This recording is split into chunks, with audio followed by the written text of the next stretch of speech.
तुम्हाला सगळ्याला माहिती आहे की मी माझे ब्लाऊज आहे ना स्वतः शिवत असते.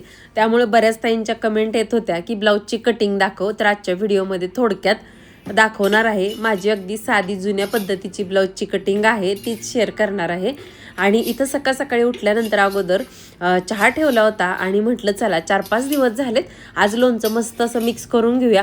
तसं तर रोज मिक्स करत होते, पण चमचा घालून आज पहिल्यांदाच मिक्स करत होते.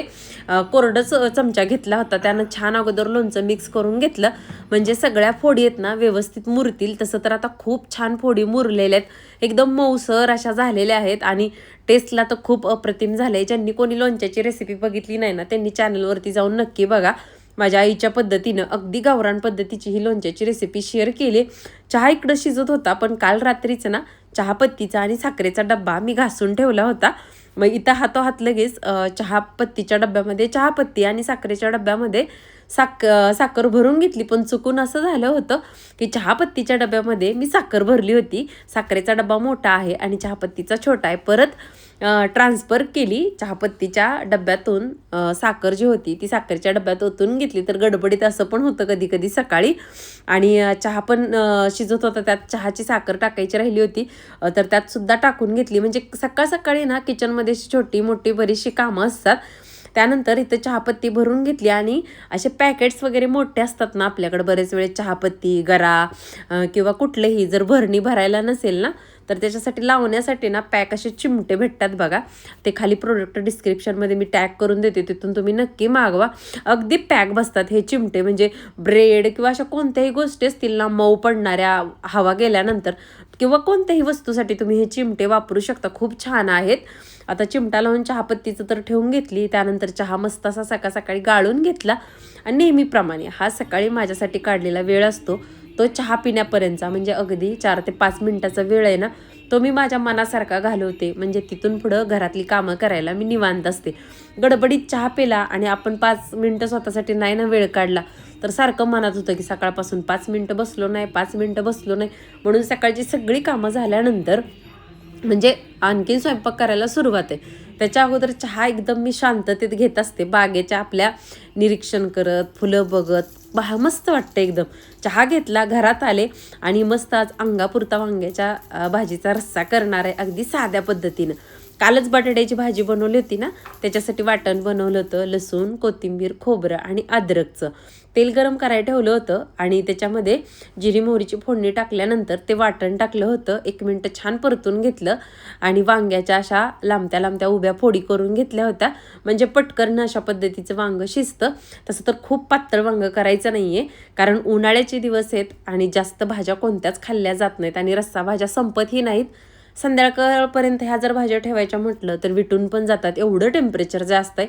त्यामुळे मला याला थोडासाच रस्सा करायचा होता.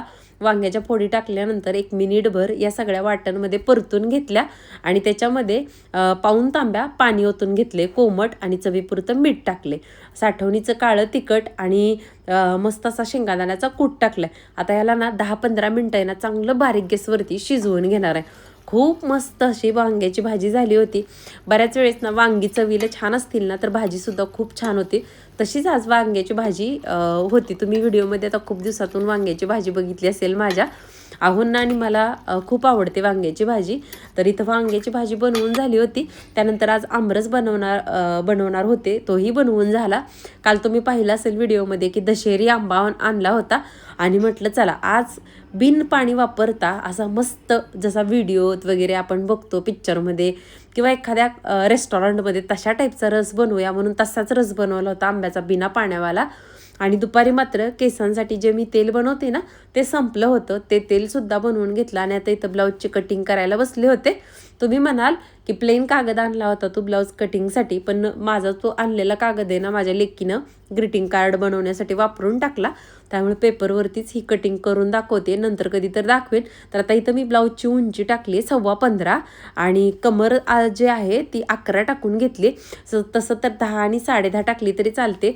माझी कमरेची फिटिंग असते 32 आणि शोल्डर 5.5 टाकला होता, तिथून खांदा 3 टाकला.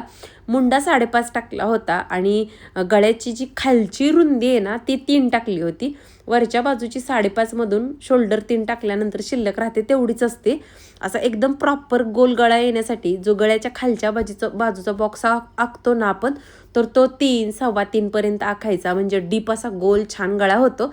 आता पहिल्यांदा तर मी बॅक साईड काढून घेतली आहे इथं, आणि इथं आता मी कात्रीनं कट करते ना, त्या कोपऱ्यात ना 1 इंच अंतर टाकलं होतं आणि गोल आकार दिला होता मुंड्याच्या तिथं. मस्त असं बघा, हे साध्या पद्धतीचं पेपर कटिंग आहे. तसं तर 7वीत मी शाळेत असतानाच माझ्या आईनं मला शिवण क्लास लावला होता, तेव्हापासूनचं हे कटिंग आहे. त्यानंतर परत एकदा दोनदा मी शिवण क्लास केला, पण मला जी सोपी पद्धत वाटते ना एकदम, त्याच पद्धतीनं मी कटिंग करते. आता बघा, इथं दुसरा पेपर घेतला होता. साईडला टेपवरची जी मापं असतात ना त्याच्यावरती बघा असतं 1/2 इंच वगैरे, तर 1/2 इंचापेक्षा थोडीशी कमी इथं जी एक पट्टी आखून घेतली एक्स्ट्राची बघा, आणि खालच्या बाजूला पण 1/2 इंच एक्स्ट्रा घेतले, म्हणजे पाटीची जी आपण कटिंग काढली आहे ना त्याच्यापेक्षा पुढची बाजू 1/2 इंचानी जास्त काढून घेतली आहे, आणि तीच कटिंग ठेवून इथं सगळा आहे असा ब्लाऊज आहे ना तो मी आखून घेणार आहे.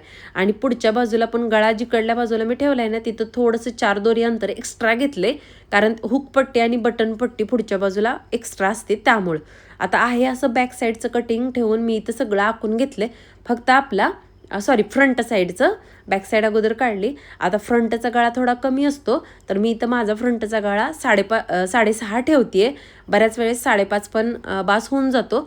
आणि इथं तुम्ही आता बघू शकता की सगळं माझं आखून झालं होतं. इथं मापं दाखवते तुम्हाला. वरतून जो पॉईंट असतो ना आपला ब्रेस्टचा टक्सचा निपल पॉईंट, तो 10.5 वरती टाकला होता. आणि इथं कमरेच्या बाजूला एक्स्ट्रा खालच्या बाजूला 1.5 इंच टाकले मी, आणि वरच्या बाजूला म्हणजे मुंड्याच्या बाजूला 1/2 इंच घेतले, का तर मध्ये आपण शिलाई मार्जिनचं माप घेतलेलं नसतं. आणि बघा खाली इथं दाखवलं ना मी सुरुवातीला तुम्हाला, तिथून 4 घेतलं होतं, वरच्या बाजूला 4.25 म्हणजे जिथं निपल पॉईंट असतो तिथं, आणि त्याच्या वरच्या बाजूला डायरेक्ट आपले जे काकेत असतो ना मुंड्याला तिथं शेप दिला. आणि खाली जे 1/2 इंच एक्स्ट्रा घेतलं होतं ना ते सुद्धा तिरकं असं कट करून घ्यायचं आहे आपल्याला. आता इथं बघा जो पाठीमागचा बॅक साईडचा कोपऱ्यात 1 इंच टाकला होता ना त्याच्यापेक्षा पुढची बाजू अगदी 1/2 इंच कमी करून तिथं अंदाजे शेप देऊन घेतला होता. आणि इथं बघा थोडासा आता खालच्या बाजूला जिथं कटोरीचा शेप असतो ना तिथं मी आकार देऊन घेतलाय, दाखवते तुम्हाला. आणि लाल पेननं दिसावं म्हणून आकार दिला. हे बघा इथं आता जिथं कात्री आली का नाही तिथून बघा, म्हणजे अशा पद्धतीनं कटोरी कट केली ना अगदी व्यवस्थित प्रॉपर हा ब्लाऊज बसतो. नंतर मी पांढऱ्या कागद आणला ना त्याच्यावरती प्रॉपर मापं आखू नये तेव्हा सुद्धा दाखवेन मी. म्हटलं बऱ्याच वेळेस कमेंट आली तर या व्हिडिओमध्ये दाखवावं म्हणून दाखवून घेतलं.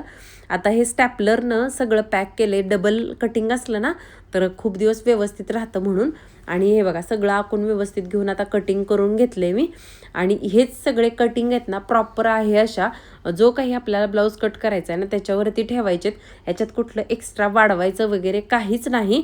आणि आयास आता जेव्हा उद्या वगैरे परवा वेळ मिळेल ना तेव्हा थोडंफार अटॅच करताना दाखवेन. बऱ्याच त्यांच्या कमेंट आल्या होत्या ब्लाऊजसाठी फुलं कशी बनवते ते सुद्धा दाखव, तर ते सुद्धा लवकर मी शेअर करेन. आपण काही कार्यक्रमाशिवाय सणसूद असल्याशिवाय साड्या घेत नाही, त्यामुळे मला काही दाखवणं होत नव्हतं. तसं तर वाळवणाचे पदार्थ सुद्धा बनवायचे चालू होते त्यामुळे, त्याचबरोबर लोणचे वगैरे.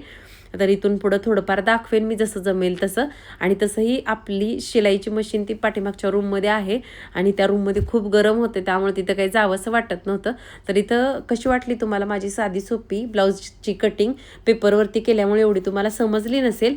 तर आजचा व्हिडिओ आवडला असेल तर प्लीज चॅनलला सबस्क्राईब आणि लाईक करा. नंतर भेटू अशाच व्हिडिओ.